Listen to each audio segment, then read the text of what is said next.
কি বললে তুমি? তোমার লজ্জা হলো না?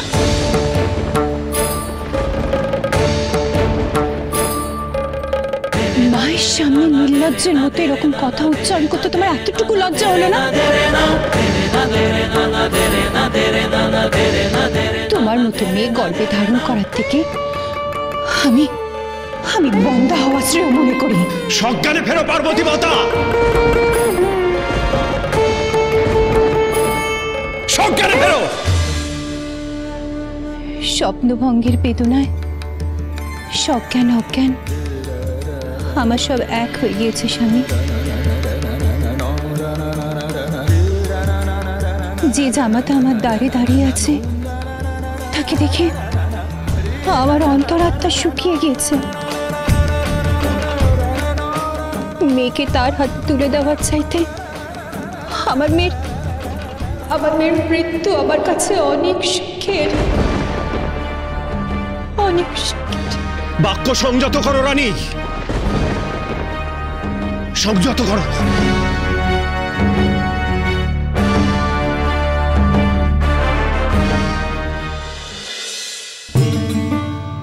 এহেন রূপ কেন আপনি পরিগ্রহ করলেন হে মহেশ্বর? পার্বতী মাতা তো বিভ্রান্ত হচ্ছেন। মহেশ্বর, আপনি কি মহারানী মেনকাকে কোনো বার্তা পৌঁছানোর জন্য এই রূপ ধারণ করেছেন? আপনার এই অনুমান সঠিক দেব বিষ্ণু। রাজমাতা আমার অনুচরদের দেখে ভয় পেয়েছেন।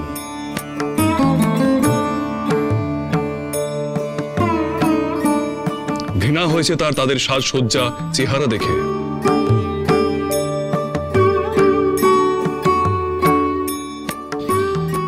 আমি আমার সন্তানদের পিতা এবং তারা আমার আত্মার আত্মীয়। তারা আমাকে বিনা কাউকে চেনে না, কাউকে জানে না। তাই আমি তাদেরই রূপে তাদেরই সাজে সজ্জিত হয়ে রাজমাতার সামনে নিজেকে নিয়ে এসেছি। আমার এই রূপেই তিনি যদি আমাকে স্বীকার করে নেন, বরণ করে নেন, তবেই আমি। তবে আপনি আমাদেরকে অনুমতি দিন মহেশ্বর, আমরা যাই মহারানীর কাছে, আমরা তার বিভ্রান্তি দূর করবার চেষ্টা করি। না হলে যে বিবাহ লগ্ন অতিক্রান্ত হবে হে মহেশ্বর।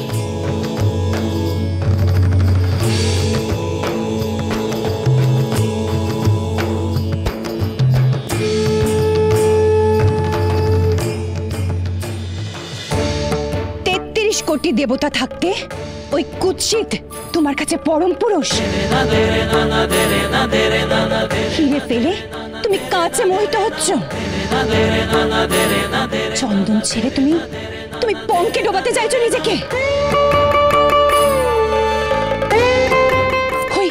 ওই কুৎসিত মহেশ্বর তোমার কাছে পরম পুরুষ।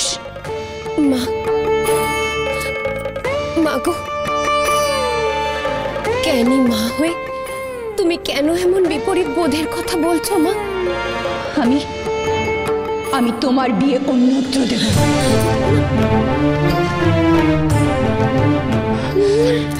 শুনছো তুমি? অন্যত্র বিবাহ দেব আমি।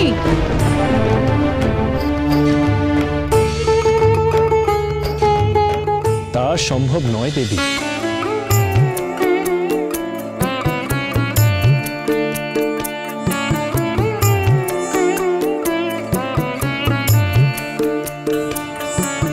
বিষ্ণুদেব, আপনি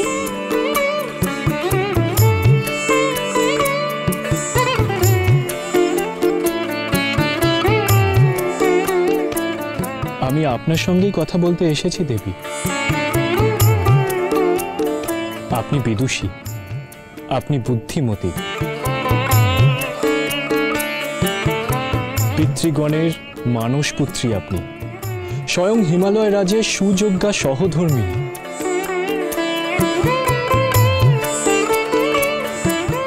আর আজ হঠাৎ নিজের স্বধর্ম ত্যাগ করতে উদ্যত কেন দেবী?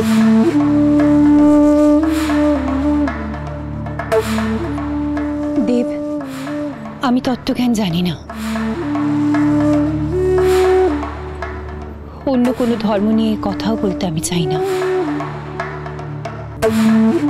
এই মুহূর্তে আমার কাছে শুধু একটাই ধর্ম, মায়ের ধর্ম।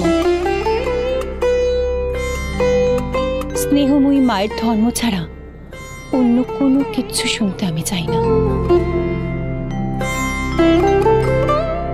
তিল তিল করে বুকের রক্ত দিয়ে যে মেয়েকে বড় করে তুলেছি, সেই মেয়ের সুখ সৌভাগ্য মিনতি করা ছাড়া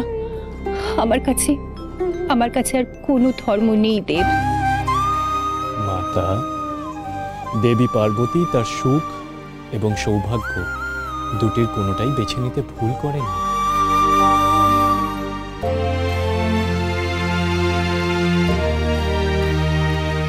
মায়ের চোখ দিয়ে আমি যা দেখেছি তা কি ভুল দেব? যে ভয় আমাকে গ্রাস করেছে সে ভয় কি ভুল? ভয়?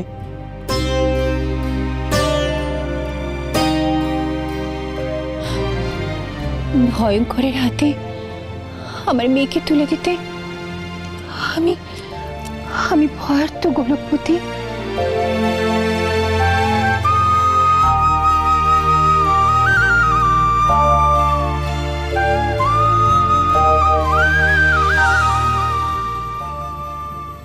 দেবশ্রী, মায়ের ভয় দূর করতে আমি একটিবার মহেশ্বরের সঙ্গে কথা বলতে চাই। নারায়ণ নারায়ণ, তাই হবে দেবী, তাই হবে। নারায়ণ নারায়ণ, প্রণাম প্রভু।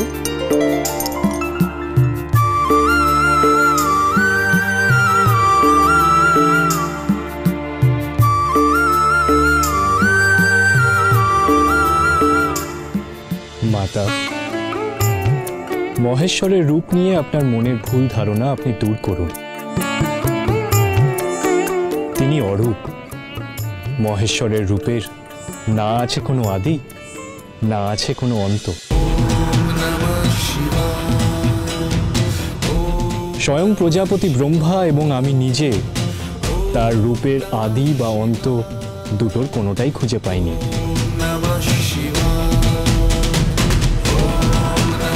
মহেশ্বরের রূপের ব্যাখ্যা আমি ভাষা দ্বারা ব্যক্ত করতে পারবো না দেবী। তবে শুধু এইটুকু আপনার জেনে রাখা প্রয়োজন,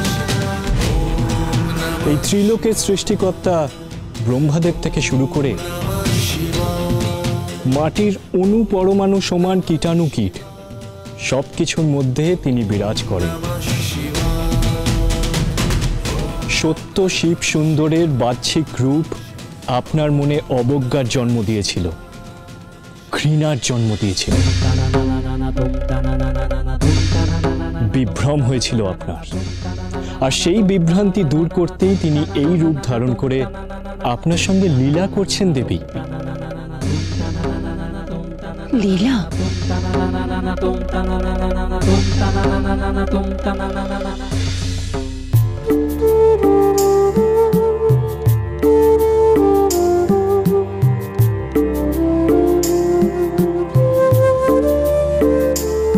দেবী,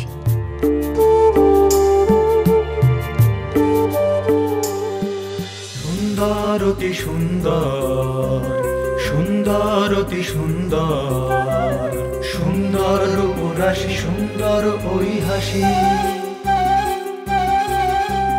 সুন্দর মধুমা, সুন্দর পুরসাজ, সুন্দর আভরণ, সুন্দর আভূষণ, সুন্দর অধর, সুন্দর নয়ন, পদ্ম শোভা যেন দেহ জুড়ে আসিল।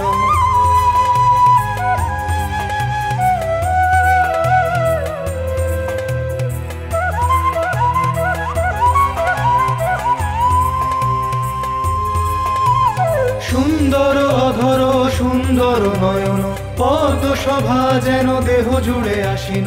সুন্দর মত মাতঙ্গ মন আজ প্রেমে উথলিত, পূর্ণ রসিত হৃদয়ে হৃদয় লাগে যেন আজ।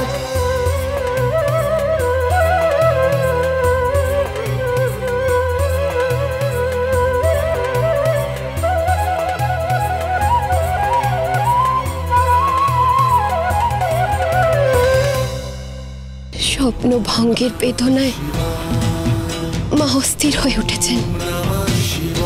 মনের অশান্তিতে কষ্ট পেয়ে হয়তো অনেক অকথা কুকথা বলে ফেলেছেন। দয়া করে তার পাপের বোঝা আর বাড়িও না তুমি। তাকে শান্তি দাও প্রভু।